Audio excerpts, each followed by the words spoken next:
I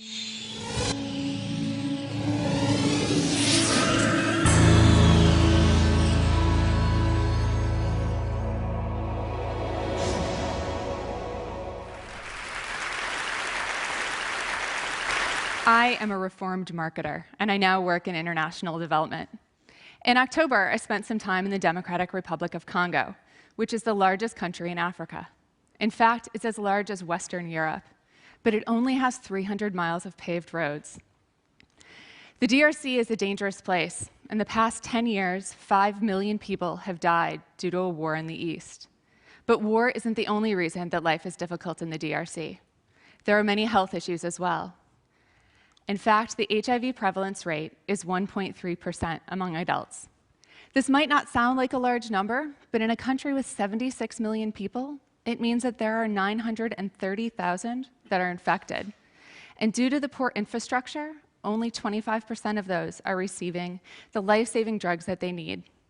Which is why, in part, donor agencies provide condoms at low or no cost.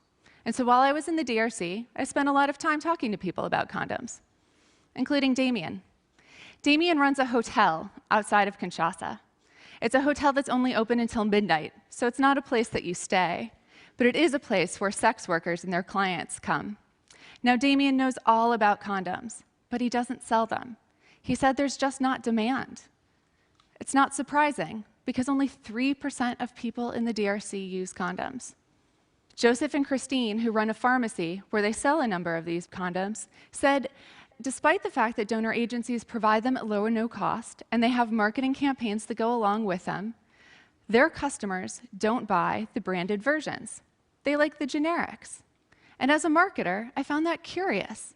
And so I started to look at what the marketing looked like. And it turns out that there are 3 main messages used by the donor agencies for these condoms: fear, financing, and fidelity. They name the condoms things like Vive, to live, or trust.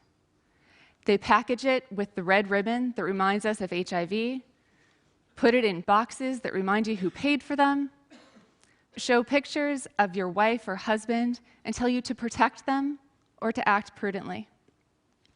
Now, these are not the kinds of things that someone is thinking about just before they go get a condom. What is it that you think about just before you get a condom? Sex! And the private companies that sell condoms in these places, they understand this. Their marketing is slightly different. The name might not be much different, but the imagery sure is. Some brands are aspirational. And certainly, the packaging is incredibly provocative. And this made me think that perhaps the donor agencies had just missed out on a key aspect of marketing: understanding who is the audience. And for donor agencies, unfortunately, the audience tends to be people that aren't even in the country they're working. It's people back home, people that support their work, people like these. But if what we're really trying to do is stop the spread of HIV, we need to think about the customer, the people whose behavior needs to change, the couples, the young women, the young men, whose lives depend on it. And so the lesson is this: it doesn't really matter what you're selling. You just have to think about who is your customer and what are the messages that are going to get them to change their behavior. It might just save their lives. Thank you.